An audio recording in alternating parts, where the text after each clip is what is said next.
Hi everybody, welcome to my kitchen. Guess where we were?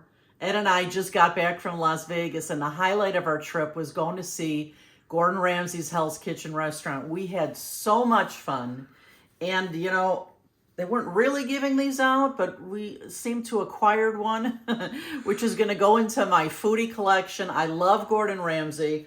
You won't even believe the foods that we ate. I'm going to put a video in, a real quick video right after this, so you can see all the foods we ate. Go take a look. You guys, I just got back from Las Vegas and I'm still on a high from Gordon Ramsay's Hell's Kitchen restaurant. As soon as you walk in the door, there he is, telling you to piss off. And that wall of fame, it was like seeing old friends. Couldn't believe I was there. Loved the whole atmosphere. The drinks were fabulous. That's pork belly, so crunchy on the outside. The scallops were amazing. That lobster risotto just melted in my mouth. And the beef welly, oh my God. Look at that dessert. Coconut on coconut on coconut. It was amazing. And that presentation, cheers, honey. And cheers to all of you. Can't wait to go back again. So friends, it's funny. It seems like it was summer before we went to Vegas, and we're back from Vegas, and it's like fall, just like that.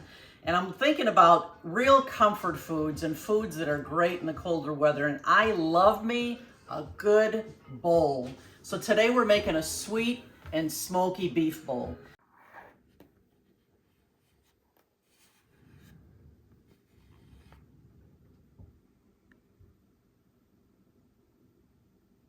This is what we're going to need. We're going to use a couple of sweet potatoes. We're going to use a pound of ground beef. We're going to use a little bit of tomato paste. We're using some chipotle and adobo for that nice smoky flavor. Let's see, we're going to need limes and tomatoes and red onion and some garlic. Are you getting pictures in your mind and in your mouth of what this is going to taste like? We're going to need some Colby Jack cheese. We'll need a little bit of olive oil, some honey, some salt and pepper. We're going to need, I love these banana peppers. I'm going to use these for topping this bowl. This bowl is so full of flavor. Some sour cream for topping. I told you the cheese and my famous Southwest spice. And this is, I'll put the information in the recipe that's attached to this video of all the spices that go in here, but I make my own Southwest spice. So let's get this one started.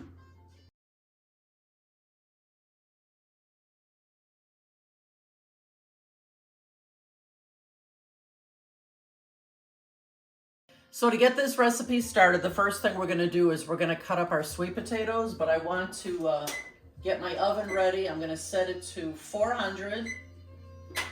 So we'll get that preheating. Now you could cook these sweet potatoes in your air fryer, but I found with my air fryer, if I cut these up, they were kind of on top of each other a little bit and they wouldn't cook and get crispy and brown as much as I wanted them to.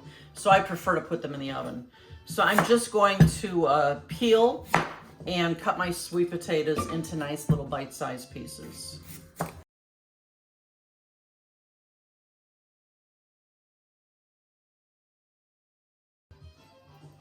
Try to make these potatoes all about the same size so that they will cook at the same amount of time. Sweet potatoes are a really hard vegetable, so they take quite a bit of time to cook. So now that I have them all cut, and you can see this is a lot of potatoes for, 2 sweet potatoes, although they do shrink, but this recipe is going to be enough for probably 4 servings. So I'm going to take all my potatoes and put them into a bowl and get them ready. These are going in the oven first because they'll take the longest out of all the ingredients here we're doing. So now I'm going to just pour quite a bit of olive oil in here. Let me get a spoon to stir this. I'm gonna give it a good stir. Make sure that all the sweet potatoes are coated. I think that's good. And then we're gonna take some of that fantastic Southwest spice. I don't know if you've tried this yet, but just the smell of it, I love it. Can you smell that, Eddie? Oh yeah. It smells so good. I'm gonna put at least a tablespoon or so of this mix into my sweet potatoes here. Yum, yum. We're gonna give it a good stir.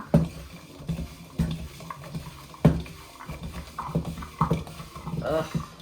You guys are gonna love this dish. This one comes out so good. And I'm just gonna pour it right now onto a small baking sheet to go into the oven. You see, the surface of my air fryer is not as big as this, and I wanna make sure all those potatoes cook. These potatoes are ready for the oven.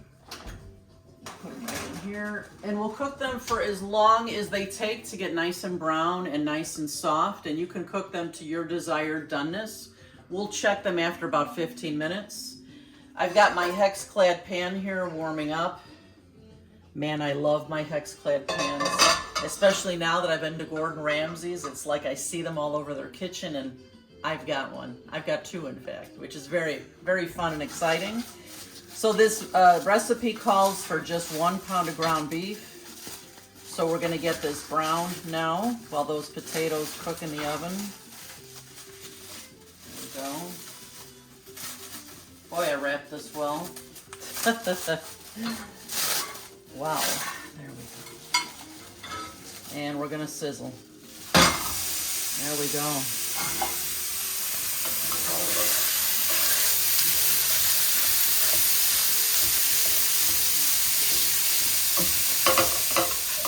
While my ground beef is browning, I'm just gonna cut up some of my other ingredients. I love fresh red onion on a bowl like this, so I'm just gonna chop up some of these.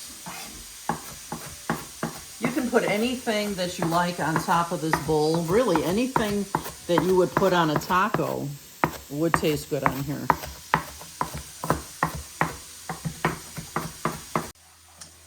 Next, I'm just chopping up some tomato, and lucky for me, I can't believe I still have tomatoes from my garden. It's almost the end of October, and I'm very happy to still have some fresh tomatoes, because I don't know about you guys, but it's hard buying them in the winter.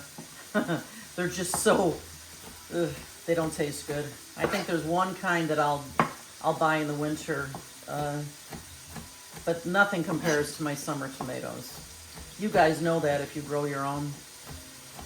So my ground beef is almost brown. I'm just gonna cut up a couple of limes here, and I'm gonna need them for squeezing, and also I'd like some lime to, some little wedges that I can squeeze right on each serving. Okay, my ground beef is nice and browned now. And it's going to cook a little bit more after I add a few things to it. So I'm just moving the ground beef over. And again, it depends on what kind of ground beef you're using as far as how much grease you'll have in the pan here. And I like to just use a paper towel to clean this up. And just move it over here. One more will do it. It's the easiest cleanup I have found. Friends, now that my ground beef is browned, you can't believe how simple this is to make this so flavorful. We're going to use about 1/4 cup of tomato paste, and I love having these tubes of tomato paste in my refrigerator. When I used to use the little cans of tomato paste, I'd inevitably end up wasting them because I'd put aluminum foil over the top of them, throw them in the back of the fridge, and then by the time I remembered them, they were not good. So these tubes work really great. I've always got a tube of this in my refrigerator. So we're just gonna mix the tomato paste in here. And next we're gonna be very generous, and we're gonna add at least another tablespoon of my Southwest spice. This makes this so darn flavorful. We're going to use a little bit of salt and pepper, just a pinch of salt, a little bit of pepper. Give this a good mix. And we want this mixture to be kind of creamy. So we're gonna add just a little bit of water. And just add a few drops at a time and make it the consistency that works for you. And then we're just gonna let this mixture, let these flavors marry, meld, have a party together. And so we'll let this cook for a few more minutes. I'm just gonna give this a little taste to see if it needs anything else. You always should taste to tweak.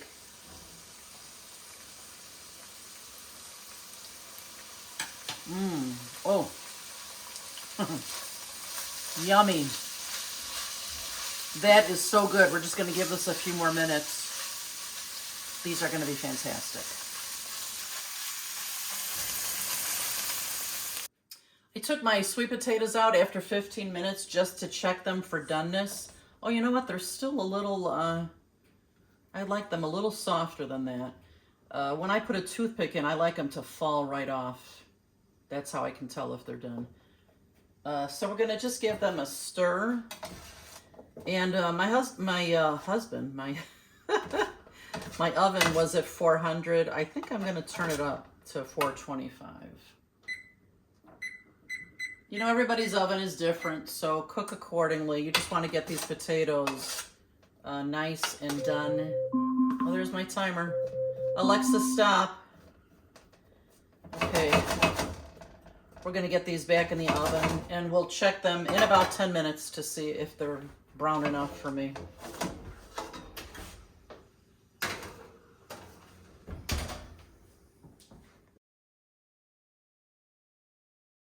Okay, our potatoes are almost done. We're getting close to building these fantastic bowls. Let's make our adobo crema for the top. I mean, a crema on top of your dishes just makes it look so fancy, and it tastes wonderful. We're gonna use, now we're not gonna wanna make too much, just like a small bottle full that we can squeeze onto our dish. So I'm gonna use about 2/3 cup of sour cream. That'll do it right there. We're gonna use about a teaspoon or 2 of chipotle and adobo sauce. Now, if you like your sauces very spicy, you can throw 1 whole chipotle and adobo right in here. Me, we like it just a little bit milder. So I'm gonna start with just the sauce, and I put about 2 teaspoons in. You can always add more if you want to.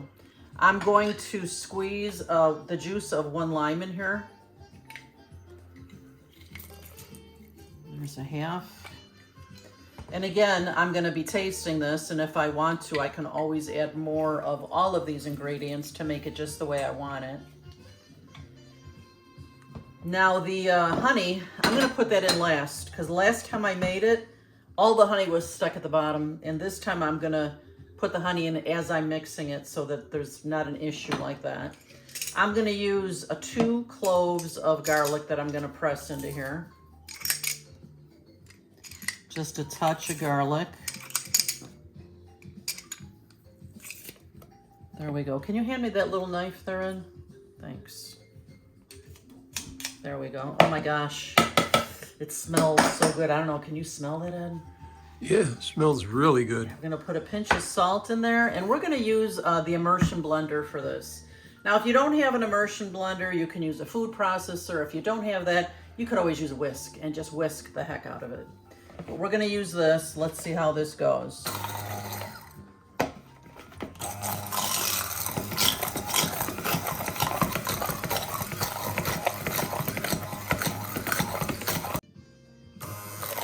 This looks wonderful. Now, while I'm running the immersion blender, I'm going to pour in about a teaspoon of honey and get that mixed in here. Ugh, if you could smell my kitchen. It smells just wonderful. All right, let's taste it. Let's see.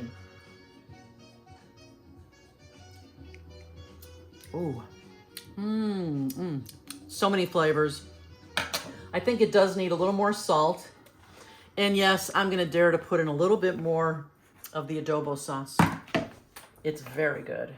All right.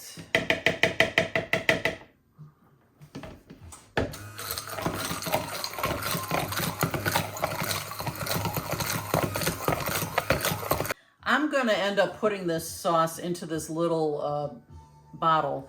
So in order to make it a consistency that's going to be nice and pourable, I'm just going to add a couple of drops of water. And then the sauce is done and it's wonderful. I'm just tasting this again. Oh my God. I have no words. It's so wonderful. Delicious. Let's get these bowls made.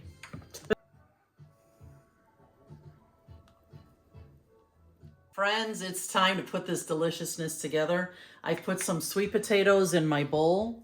I'm going to put some of this ground beef on top, this Southwest deliciousness. Look at that. Then I'm going to bring it back here, and we're going to put a little bit of cheese on it. And some lime I'm going to squeeze on here for sure. Look at that. I'm going to put a little bit of tomato, some red onion. Ooh, look at that bowl. I mean, look at that. And now the pièce de résistance. Look at that sauce. Oh, yeah.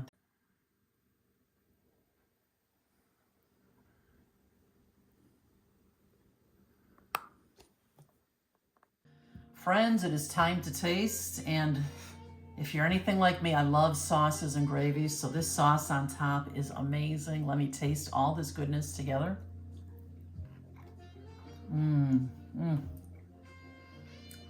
It's like a flavor explosion in my mouth.